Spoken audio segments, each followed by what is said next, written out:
TNPSC group 2 exam பண்ணலான்னு இருக்கீங்களா? So இந்த எக்ஸாமுக்கு என்ன வயதிலிருந்து எந்த வயது வரைக்கும் இருக்கிறவங்க எக்ஸாமுக்கு அப்ளை பண்ணலாம், என்ன எஜுகேஷன் குவாலிஃபிகேஷன் வேணும் அப்படிங்கிறது தெளிவாக பார்க்கலாம். நீங்கள் புதுசாக பண்ண போகிறீங்க அப்படின்னா இந்த வீடியோவை முழுவதும் பாருங்கள். First information. So eligibility criteria அப்படிங்கிறது எல்லாருக்குமே ஒரு டவுட்டாக இருக்கும். ஸோ பார்டரில் இருக்கலாம் அப்படிங்கிற மாதிரி தோணும் உங்களுக்கு. இல்லை சார் எனக்கு 40 ஆகுது, 40+ ஆகுது, நான் எக்ஸாம்ஸ்க்கு எழுதலாமா அப்படிங்கிற சில பேர்லாம் கொஷின் கேட்குறீங்க. கமெண்ட்டும் பண்ணதை பார்க்க முடியுது. ஸோ உங்களுக்கான தகுதி மற்றும் வயது வரம்பு விவரங்கள் மட்டும்தான் இந்த வீடியோவில் பார்க்க போகிறோம். So group 2A last year கம்பைண்டான எக்ஸாமினேஷன் தான் கண்டக்ட் பண்ணாங்க. இது வரைக்கும் இப்படி தான் நடந்துகிட்ருக்கு. ஸோ இனி மாற்றுவாங்களா மாற்ற மாட்டாங்களா அப்படிங்கிறத பற்றி நம்ம இந்த வீடியோவில் பேசலை. ஸோ எலிஜிபிலிட்டி என்ன அப்படிங்கிறத தெரிஞ்சுக்கோங்க.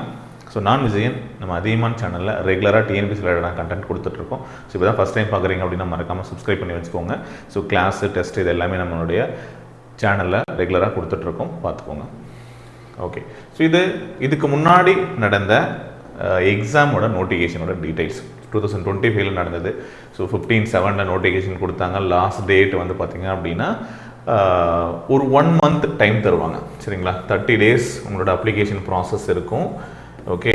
அதே மாதிரி ப்ரிலிமினரி எக்ஸாமினேஷன் பார்த்தோம் அப்படின்னா அதுலேருந்து ஒரு 1 மந்த் டைம் கொடுத்துருந்தாங்க. ஸோ ஒரு 60 days மினிமம் பார்த்திங்கன்னா 60லேருந்து 90 days வரைக்கும்லாம் கூட எக்ஸாம்ஸ்க்கு படிக்கிறதுக்கு டைம் கொடுத்துருக்காங்க. ஒருவேளை இது எதுக்கு சொல்கிறேன் அப்படின்னா, நீங்கள் இந்த எக்ஸாம் ஓப்பன்னா நோட்டிஃபிகேஷன் வந்ததுக்கப்புறம் படிக்கலாம் அப்படின்னு நினச்சிங்கனால முடியவே முடியாது. முடிஞ்ச வரைக்கும் இப்போவே ஸ்டார்ட் பண்ணி உங்களோட ப்ரிப்பரேஷனை கொண்டு போங்க. அப்போ தான் ப்ரிலிம்ஸில் ஈஸியாக கிளியர் பண்ண முடியும். ஓகே. ஸோ இதுக்கு முன்னாடி நடந்தது. ஓகேங்களா? ஸோ அதிலிருந்து நம்ம எஜுகேஷன் குவாலிஃபிகேஷன் என்ன, ஏஜ் லிமிட் என்னங்கிறத பார்த்துருவோம். ஸோ எனி டிகிரி, ஸோ நீங்கள் ஏதாச்சும் ஒரு அங்கீகரிக்கப்பட்ட பல்கலைக்கழகத்தில் டிகிரி முடிச்சிருந்தா போதும் அப்படிங்கிறது ரொம்ப முக்கியமானது. A degree from any recognised UGC institution. சரிங்க சார், நான் தனியாக தொலைதூர கல்வியில் படிச்சிருக்கேன் அப்படிங்கிறவங்க என்ன பண்ணலாம், கரஸ்பாண்டன்ஸில் டிகிரி முடிச்சிருக்கேன் அப்படின்னாலும், ஸோ நீங்கள் 10th 12th அப்புறம் அந்த டிகிரி 3 years 4 years நீங்கள் கம்ப்ளீட் பண்ணியிருந்தீங்க அப்படின்னா தான் அது செல்லுபடியாகும். சரிங்களா? 10ஆம் வகுப்பு 12ஆம் வகுப்பு இளநிலை பட்டம் நீங்கள் முடிச்சிருந்தா போதும். ஓகேங்களா? இதுதான் இந்த ஆர்டரில் முடிச்சிருக்கோம். நீங்கள் 10th முடிச்சிட்டுமே ஒரு டிகிரி பண்ணியிருந்தீங்க அப்படின்னாலும் அலவுடு கிடையாது. ஓகேங்களா? இந்த ஆர்டரில் இருக்கணும். சில பேர் அப்படி தொலைதூர கல்வி மூலமாக படிச்சிருப்பீங்க, கிடையாது. ஓகேவா? ரைட். இந்த ஆர்டரில் படிச்சிருக்கோம் எலிஜிபிள். தமிழ் நாலேஜ் கண்டிப்பாக இருக்கணும். ஓகே, அதுவுமே ஒரு விஷயமா வச்சுருக்காங்க. ரைட். சரி, ஏஜ் லிமிட் எப்பொழுதுமே அது குரூப் 1 குரூப் 2 குரூப் 4 இருக்கட்டும், எல்லாமே ஒரு பர்டிகுலர் டேட்டை பொறுத்த வரைக்கும் கால்குலேட் பண்ணுவாங்க. ஸோ இந்த வருஷம் 2026. ஸோ இந்த வருஷம் நோட்டிஃபிகேஷன் வருது அப்படின்னா 1 ஜூலை இந்த தேதியை பொறுத்த வரைக்கும் உங்களுக்கு இந்த ஏஜ் லிமிட்குள்ளே இருக்கா, மினிமம் ஏஜ், குறைந்தபட்சம் age, probationer officer, children welfare, நிறைய போஸ்ட் இருக்கும். ஒவ்வொரு போஸ்ட்டுக்கு தகுந்த மாதிரியும் அவங்க எஜுகேஷன் குவாலிஃபிகேஷன் ஆட் பண்ணுவாங்க. ஸோ சார் பதிவாளர், அதுக்கப்புறம் குரூப் 2A இருக்கக்கூடிய மற்ற போஸ்ட் எல்லாத்துக்குமே இங்கே நான் ஏஜ் லிமிட் கொடுத்துருக்கேன். ஸோ சார் பதிவாளர்னா மினிமம் 20 இருக்கணும். ஸோ மேக்ஸிமம் 32 தான். ஓகே. அதே மாதிரி அனைத்து பிற பதவிகளுக்கும் 18. ஓகே. அனைத்து பிற பதவிகள் குரூப் 2A போஸ்ட் இருக்கிறதுக்கு அதிகபட்சம் 32. இது லாஸ்ட் இயர் கொடுத்துருக்கக்கூடிய ஜென்ரல் கேட்டகரி. ஓகேங்களா? பொது பிரிவு போட்டித் தேர்வர்களுக்கான வயது. ஃபாரஸ்டாக இருந்தால் மினிமம் 21, மேக்ஸிமம் 32. ஓகே. இந்த மாதிரி நிறைய போஸ்ட் இருக்குது. ஒவ்வொரு போஸ்ட்டுக்கும் ஏஜ் ரிலாக்ஸேஷன் அப்படிங்கிறது கொடுத்துருக்காங்க. இங்கே நீங்கள் பார்க்கலாம் இந்த நோட்டிஃபிகேஷன். சரிங்களா? ஸோ இந்த நோட்டிஃபிகேஷனில் தெளிவாக எந்தெந்த போஸ்ட் கொடுக்க போகிறாங்க என்ன அப்படிங்கிற எல்லா இன்ஃபர்மேஷனுமே கொடுப்பாங்க. இந்த ஃபாரஸ்டர் இந்த போஸ்ட் எல்லாமே இப்போ குரூப் 2 போஸ்ட்டில் நம்ம ஆட் பண்ணதுனால ஸோ அதுவுமே ஏஜ் லிமிட் அதுக்குன்னு தனியாக குவாலிஃபிகேஷன் அப்படிங்கிறது இருக்குது. பாருங்கள், நான் சில போஸ்ட் தான் ஷோ பண்ணேன். இந்த மாதிரி குரூப் 2 சர்வீஸில் வரக்கூடிய post assistant inspector Tamil Nadu labour subordinate சர்வீஸில் இருக்குது. Junior employment officer Tamil Nadu general subordinate service இருக்கா. ஓகே. ஸோ இந்த மாதிரி ஒவ்வொன்றுமே probation officer, Tamil Nadu social defence subordinate, அதே மாதிரி Tamil Nadu jail subordinate service, sub register grade 2. So அதுக்கு பார்த்தீங்க அப்படின்னா NS பே ஸ்கேல். ஸோ இது எல்லாமே நீங்கள் இங்கே பார்க்கலாம். ஃபாரஸ்டர், அதுவுமே குரூப் 2 போஸ்ட்டில் வருது. ஓகேங்களா, ஃபாரஸ்டர். சரியா, அதில் Tamil Nadu forest subordinate service, Tamil Nadu forest plantation corporation லிமிடெட்லேயும் தனி போஸ்டஸ் வந்து கொடுப்பாங்க. குரூப் 2A சர்வீஸில் பார்த்தோம் அப்படின்னா அது வந்து இன்டர்வியூ போஸ்ட்டு. அது ரெண்டுக்கு என்ன வித்தியாசம் அப்படின்னா, அந்த எக்ஸாமுக்கு இன்டர்வியூ இருக்குது, இதுக்கு வந்து இன்டர்வியூ கிடையாது. மற்றபடி exam process same. Okay, right. அதை பற்றி நம்ம டீட்டெயிலாக பார்க்கலாம். சின்ன சின்ன விஷயங்கள் இருக்குது. So name of the post senior inspector, இது குரூப் 2A சர்வீஸில். ஓகே, ஸோ நிறைய டிபார்ட்மெண்ட் இருக்கு இல்லையா, அந்த டிபார்ட்மெண்ட்டில் இருக்கக்கூடிய வேக்கன்சிஸ்லாம் கொண்டு வந்து இது குரூப் 2க்குள்ளே கொண்டு வரலாம். ஒரு டிகிரி ஸ்டாண்டர்ட் போஸ்ட்டு அப்படின்னா அதை இதுக்குள்ளே ஆட் பண்ணி வேக்கன்சிஸ் கொடுப்பாங்க. ஸோ அந்த மாதிரி தான் இப்போ இங்கே வந்து நிறைய போஸ்ட் வந்து கொடுத்துருக்காங்க. ஒவ்வொரு துறைகளிலும் என்னென்ன பணியிடங்கள் இருக்கோ அந்த பணியிடங்கள் அசிஸ்டன்ட், மோஸ்ட்லி வந்து அசிஸ்டன்ட் போஸ்ட்டு. ஸோ அந்த அசிஸ்டன்ட் போஸ்ட் எல்லாமே எங்கெங்கே இருக்குது, எவ்வளோ வேக்கன்ட் இருக்குது அப்படிங்கிறத வந்து போட்டுருவாங்க. ஒவ்வொரு டிபார்ட்மெண்ட்டும் ஸ்கூல் எஜுகேஷனில் இருக்கா, ஓகே பிரிண்டிங் டிபார்ட்மெண்ட்டில் இருக்கா, ஓகே ப்ரெசன்ட் டிபார்ட்மெண்ட்டில் இருக்கா, இந்து ரிலீஜியஸ் இதில் இருக்கா, ஸோ அப்படிங்கிறது எல்லாமே பார்த்து ஸோ அதோட போஸ்ட்டுமே வந்து பார்த்திங்க அப்படின்னா executive officer great 3, Tamil Nadu Hindu religious and charitable endowment subordinate service. So அதில் இருக்கக்கூடிய வேக்கன்சிஸ். ஓகே, ஸோ இந்த மாதிரி அசிஸ்டண்ட் இது எல்லாத்தையுமே கொண்டு வந்து வேக்கன்சிஸ் போட்டுருவாங்க. ஓகேங்களா, ரைட். இப்போ எலிஜிபிலிட்டி, நான் எலிஜிபிலிட்டி சொன்னேன் உங்களுக்கு இந்த வருஷத்துக்கு 2026 பேஸ் பண்ணி பார்ப்பாங்க அப்படின்னு சொல்லிட்டேன். ஓகேங்களா, ஸோ அதே மாதிரி candidates not belongs to SC, SCA, ST, MPC, அதாவது இவங்கெல்லாம் ஜென்ரல் கேண்டிடேட்ஸ், ஓப்பன் கோட்டாவில் வரக்கூடியவங்க. ஓகே, ஸோ ப்ரொபேஷன் ஆஃபீஸர் அப்படின்னு ஒரு போஸ்ட் நம்ம பார்த்தோம் அப்படின்னா அந்த ப்ரொபேஷன் ஆஃபீஸருக்கு வந்து மினிமம் ஏஜ் வந்து 22 கம்ப்ளீட் ஆகிருக்கணும் ஒன்று, மேக்ஸிமம் ஏஜ் வந்து பார்த்திங்கன்னா 32 கம்ப்ளீட் ஆகிருக்கக்கூடாது. ஸோ அதில் எக்ஸ் சர்வீஸ் மேனாக இருந்தால் 50 வரைக்கும் அப்ளை பண்ணலாம். டெஸ்டியூட் விடோ DW கேண்டிடேட்ஸ் இருந்தால் நோ மேக்ஸிமம் ஏஜ் லிமிட், இந்த ஃபஸ்ட்டு 2 போஸ்ட்டுக்கு மட்டும். அடுத்து பாருங்கள் ஃபாரஸ்டராக இருந்தால் மினிமம் 21 இருந்தால் தான் அப்ளை பண்ண முடியும், maximum 32.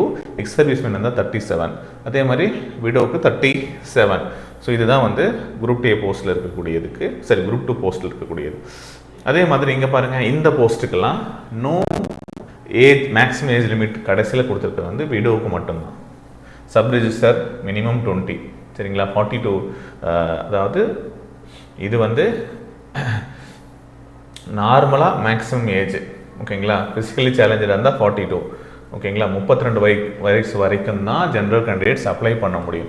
Assistant inspector, junior employment officer, இந்த மாதிரி இந்த போஸ்ட் எல்லாத்துக்குமே 18 அண்ட் மேக்ஸிமம் 32. இந்த மேக்ஸிமம் 32 அப்படிங்கிறது எப்போ கொடுத்தாங்க அப்படின்னா அந்த கொரோனா டைமில் எக்ஸாம்ஸ் எதுவும் கண்டக்ட் முடியாததுனால ரிலாக்ஸேஷனுக்காக அந்த 2 இயர்ஸ் ரிலாக்ஸேஷன் அப்டேட் பண்ணி கொடுத்தாங்க. அதோட செல்லுபடி ஆகக்கூடிய காலம் இந்த வருடம் செப்டம்பரோட முடிவடைய போகுது. ஓகே, அப்படி நடந்துச்சு அப்படின்னா மறுபடியும் இந்த மேக்ஸிமம் ஏஜ் லிமிட் 32 அப்படிங்கிறது எல்லாமே 30 மாறிடும். ஸோ அப்போது அந்த 2 இயர்ஸ் கிடைச்ச ரிலாக்ஸேஷன் இனி கிடைக்காது. சரிங்களா, அதையும் பார்த்துக்கோங்க. அதே மாதிரி இப்போ குரூப் 2A சர்வீஸ்க்கு நம்ம பார்க்கும்போது மினிமம் ஏஜ் 18. இதுக்கு எல்லா போஸ்ட்டுமே வந்து பார்த்திங்க அப்படின்னா கிரேட் 3, எக்ஸிக்யூட்டிவ் ஆஃபீஸர் கிரேட் 3, இதுக்கு வந்து மினிமம் ஏஜ் 25. இந்த போஸ்ட்டுக்கு 25 இருந்தால் தான் எலிஜிபிள். மேக்ஸிமம் ஏஜ் வந்து இங்கே 32 சொல்கிறாங்க, இங்கே 37 சொல்லியிருக்காங்க. ஓகேவா, ரைட். இதே பர்சன் வித் டிசபிலிட்டியாக இருந்தால், மாற்றுத்திறனாளிகளாக இருந்தால் அவங்களுக்கான வயது வரம்பு கொடுத்துருக்காங்க. ஸோ எக்ஸ் சர்வீஸ் மேன் 50 வரைக்கும் அப்ளை பண்ணலாம். ஓகே, குரூப் 2A சர்வீஸில் இது ஜென்ரல் கேண்டிடேட்ஸ் எக்ஸ் சர்வீஸ் மேனாக இருந்தால், விடோவாக இருந்தால் நோ மேக்ஸிமம் ஏஜ் லிமிட் தான். ஓகேவா, ஸோ நீங்கள் அதை பற்றி ஒரி பண்ண வேண்டாம். சார் நான் BC, MBC, SC, SCA category STயில் வரேன் சார், நான் ஒரு டிகிரி முடிச்சிருக்கேன் சார், நான் இப்போ இந்த எக்ஸாம்ஸ்க்கு எலிஜிபிள், நீ டிகிரி இருந்தால் போதும் குரூப் 2A எலிஜிபிள். ஸோ அப்படி இருக்கக்கூடிய இந்த போஸ்ட்டுக்குள்ளே அதில் சில போஸ்ட்டுக்கு மட்டும்தான் உங்களுக்கு, சில பேர் காலேஜ் முடிச்சுட்டு போய் எழுதுவீங்க, 20 ஆகும் 21 ஆகும் அப்படின்னா சில போஸ்ட் தான் நீங்கள் வந்து எலிஜிபிளாக இருப்பீங்க. சரியா, அப்போ உங்களோட வயதரும் பார்க்கணும். சில பேர் 30, 35, 40 அப்படின்னு இருப்பீங்க. அப்போ நான் எழுதலாமா சார் அப்படின்னு உங்களுக்கு ஒரு கேள்வி வரும். ஸோ இதில் இந்த ப்ரொபேஷன் ஆஃபீஸர் அவங்களுக்கெல்லாம் வந்து பார்த்திங்கன்னா மேக்ஸிமம் ஏஜ் லிமிட் கிடையாது. இந்த யார் யாருக்கு பேக்வர்ட் கிளாஸில் இருக்கக்கூடிய எல்லாத்துக்கும் BC, MBC, SC, ST எல்லாத்துக்குமே மேக்ஸிமம் ஏஜ் கிடையாது, மினிமம் ஏஜ் சொல்லியிருக்காங்க. ஃபாரஸ்ட்டுக்கு வந்து பார்த்திங்கன்னா 37 வரைக்கும் தான் அப்ளை பண்ண முடியும், அதுக்கு மேலே அப்ளை பண்ண முடியாது ஃபாரஸ்டருக்கு. சரிங்களா, அடுத்து சப் ரெஜிஸ்டர் கிரேட் 2 போஸ்ட் வந்து பார்த்தீங்க அப்படின்னா minimum 20. So no maximum age limit. அப்போது இந்த போஸ்ட்டு அதுக்கப்புறம் இந்த ஃபாரஸ்டர் ப்ரொபேஷன் ஆஃபீஸர் தவிர்த்து இருக்கக்கூடிய மீதி எல்லா போஸ்ட்டுக்குமே சரிங்களா நோ மேக்ஸிமம் ஏஜ் லிமிட் அப்படின்னு சொல்லிட்டாங்க. ஓகேவா, சில போஸ்ட் தான் இருக்கும். குரூப் 2 to A பொறுத்த வரைக்கும் மற்ற போஸ்ட்டுக்கு எல்லாத்துக்குமே ஏஜ் லிமிட் கிடையாது. இதுதான் வந்து முன்னாடி அப்டேட் பண்ணியிருக்கக்கூடியது.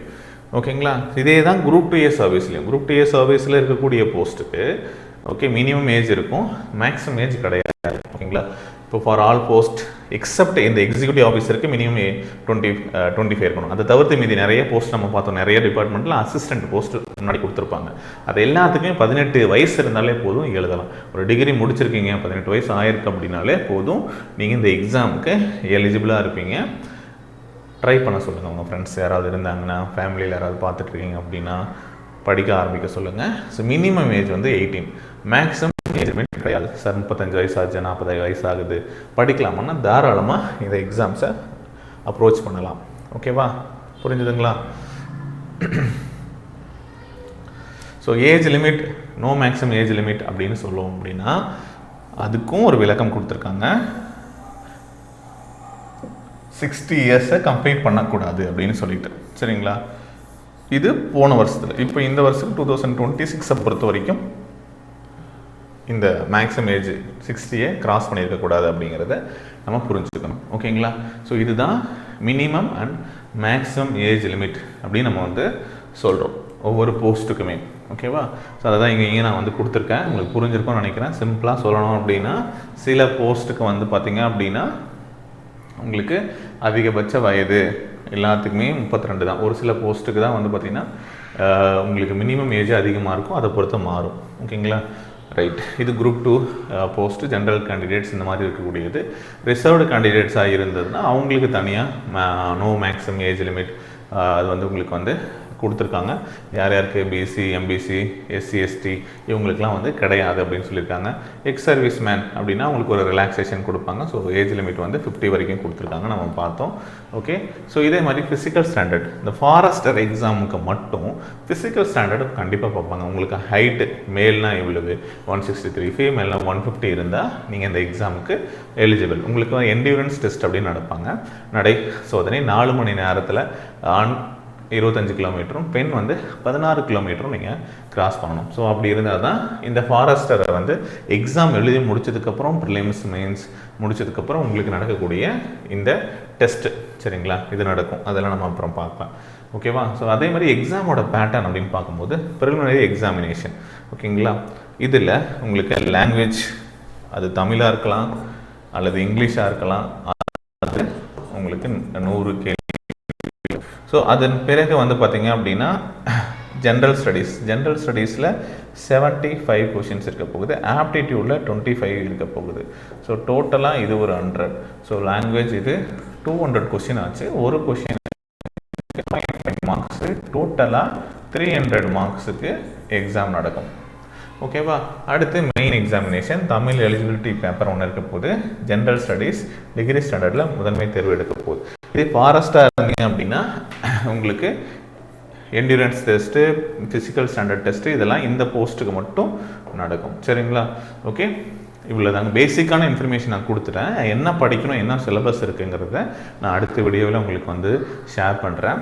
ஓகே, இதோட டீட்டெயில்ஸ் வேணும் அப்படின்னா நம்மளோட டெலிகிராமில் நான் உங்களுக்கு வந்து ஷேர் பண்ணுறேன். ஒரு வாட்டி செக் பண்ணி பாருங்கள். பழைய நோட்டிஃபிகேஷனும் நீங்கள் வந்து செக் பண்ணி பார்க்கலாம். நான் ஒரே ஒரு முக்கியமான விஷயம் சொன்னேன். இப்போ சொன்னது வந்து அந்த ரிலாக்ஸேஷன் 2 இயர்ஸோட சேர்த்து தான் நான் வந்து உங்களுக்கு கொடுத்துருக்கேன். ஓகே, அது சேஞ்ச் ஆகும்.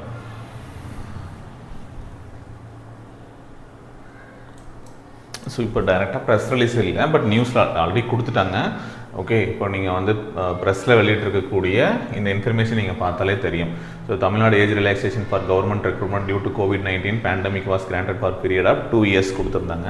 ஸோ அது வந்து செப்டம்பர் 12, 2026 வரைக்கும் அந்த டேட்டுக்குள்ளே வரக்கூடிய நோட்டிஃபிகேஷனுக்கு மட்டும்தான் பொருந்தும்.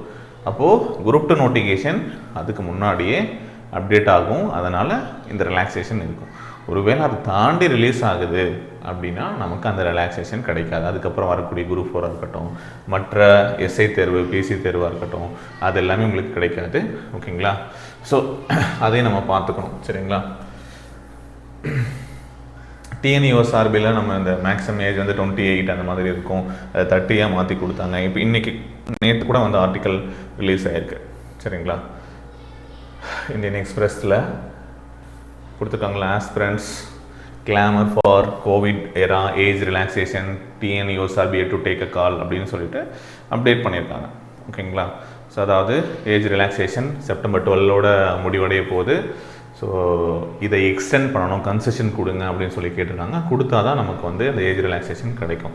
இல்லை அப்படின்னா லாஸ்ட் இயர் எலிஜிபிளாக இருந்தவங்க இந்த இயர் கண்டிப்பாக கிடையாது, முடிஞ்சிருக்கும். சரியா, அதே மாதிரி இன்னும் 1 வருஷம் இருக்குதுன்னு நினச்சிட்டு இருந்தவங்க கண்டிப்பாக உங்களுக்கு வராது. ஸோ அதுக்கான ஜீவோ வந்து கொடுத்துருக்காங்க. So human resource management department வந்து செப்டம்பர் 13, 2021 2 இயர்ஸ் ஏஜ் ரிலாக்ஸேஷன் கொடுத்ததை வந்து பார்த்தோம் அப்படின்னா 30லேருந்து 32 இயர்ஸாக மாற்றினாங்க. கேசியஸ் கேண்டிடேட்ஸ்க்கு 33லேருந்து 35 மாற்றிருப்பாங்க அப்பர் ஏஜ் லிமிட். ஸோ அதே மாதிரி மே 2025 வந்து இந்த ஏஜ் ரிலாக்ஸேஷன் எப்போ வரைக்கும் இருக்கும் அப்படிங்கிறதுக்கான அப்டேட் செப்டம்பர் 12, 26 வரைக்கும் தான் இருக்கும் அப்படிங்கிறத சொல்லிட்டாங்க. சரிங்களா, ஸோ அதே மாதிரி எஸ்ஏ ரெக்ரூட்மெண்ட்டோட இஷ்யூ போயிட்டுருக்கு, நம்ம அதை பற்றி தனியாக பார்க்கலாம். சரிங்களா, ஸோ அது எல்லாத்துக்கும் தான் பொருந்தும் அப்படிங்கிறத நான் வந்து சொல்லிடுறேன், எல்லா எக்ஸாம்ஸ்க்கும் தான் பொருந்தும். ஓகேவா, ரைட். ஸோ இந்த வீடியோ பிடிச்சிருந்த மறக்காம உங்கள் ஃப்ரெண்ட்ஸ்க்கு ஷேர் பண்ணிவிடுங்க. உங்களோட கருத்துக்களை கீழே கமெண்ட் பண்ணுங்கள். ஏதாவது டவுட்ஸ் இருந்தால் போடுங்க, நான் ரிப்ளை பண்ணுறேன். இல்லை அடுத்த வீடியோஸில் அதை பற்றின டீட்டெயில் எக்ஸ்ப்ளனேஷன் கொடுக்குறேன். Okay, thank you all.